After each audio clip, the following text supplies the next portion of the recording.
صحابہ کرام رضی اللہ تعالیٰ عنہم اجمعین نام لے لے کر رسول کریم صلی اللہ علیہ وسلم نے بتا دیا یہ جنت میں ہے، یہ جنت میں ہے، ابو بکر جنت میں ہے، عمر جنت میں ہے، عثمان جنت میں ہے، علی جنت میں ہے، سعد بن ابی وقاص جنت میں ہے، عشرہ مبشرہ جن کو کہا جاتا ہے، نام لے کر خوشخبری سنا دی۔ اس کے باوجود خوشخبری سنا دی جنت میں ہے،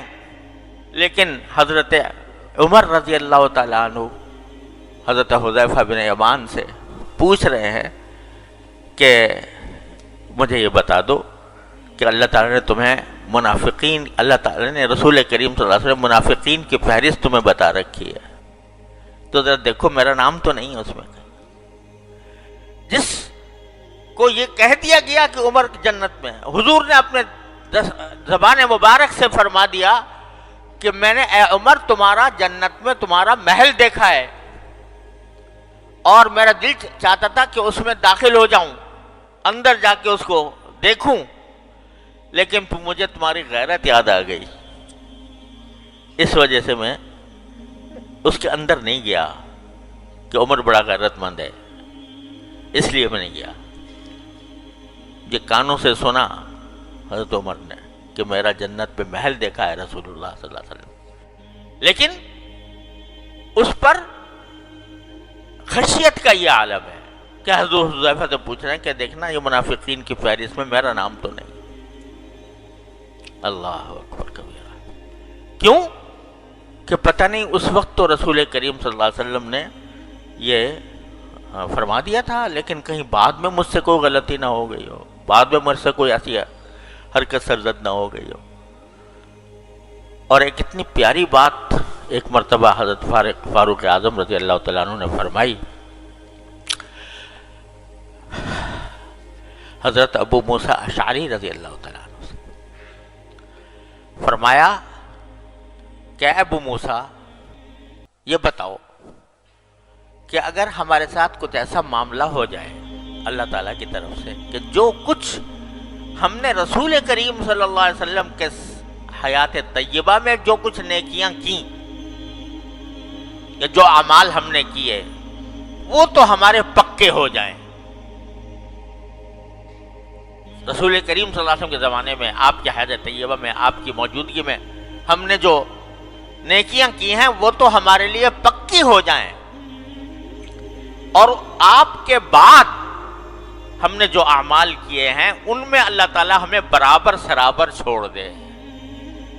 برابر سرابر چھوڑ دے۔ کیا مانا کہ نہ اس پر کوئی ثواب ہو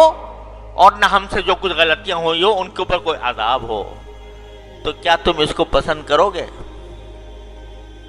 کہ حضور اقدس صلی اللہ علیہ وسلم کے زمانے کی نیکیاں تو پکی ہو جائیں، یعنی ان کا اجر اللہ تعالیٰ ہمیں عطا فرمائے، اور آپ کے بعد جو زندگی گزری ہے ہماری تو اس میں ہم برابر سرابر چھوٹ جائیں کہ نہ عذاب ہو نہ ثواب ہو، تو کیا آپ کو پسند ہوگا؟ تو حضرت ابو موسیٰ اشعری نے فرمایا یہ کیوں پسند ہوگا؟ اللہ تعالیٰ کا فضل و کرم ہے، ہمیں رسول کریم صلی اللہ علیہ وسلم کے بعد بھی اللہ تبارک و تعالیٰ نے ہم سے کچھ جہاد کروائے، ہم سے بہت سے کچھ اعمال کروائے، تو ہم تو اللہ تعالیٰ سے امید لگائے ہوئے ہیں کہ اللہ تعالیٰ ان کے اوپر بھی ہمیں نوازیں گے، اجر عطا فرمائیں گے۔ لیکن جواب میں حضرت فاروق اعظم نے فرمایا میں تو اس پر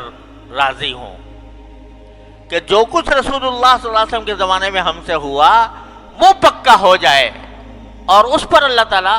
ثواب دے دے اور بعد میں برابر سرابر چھوڑ دے۔ کیا مطلب کہ پتہ نہیں رسول کریم صلی اللہ علیہ وسلم کے زمانے میں آپ نے تو کہہ دیا تھا کہ عمر جنت میں ہے، آپ نے کہہ دیا تھا کہ میں نے محل دیکھا ہے، لیکن آپ کے بعد کہیں مجھ سے کچھ ایسی غلطی نہ ہو گئی ہو کہ جس کی بنا پر میں عذاب کا مستحق ہوں، اس واسطے ڈر رہے ہیں۔ یہاں تک کہ مرض وفات میں جب زخمی ہو گئے اور زخمی ہو کر وفات کے قریب ہیں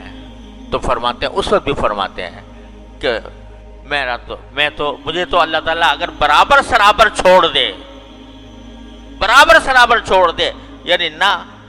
کوئی اجر عطا فرمائے اور نہ کسی غلطی پر مواخذہ فرمائے تو میں اس پر راضی ہوں۔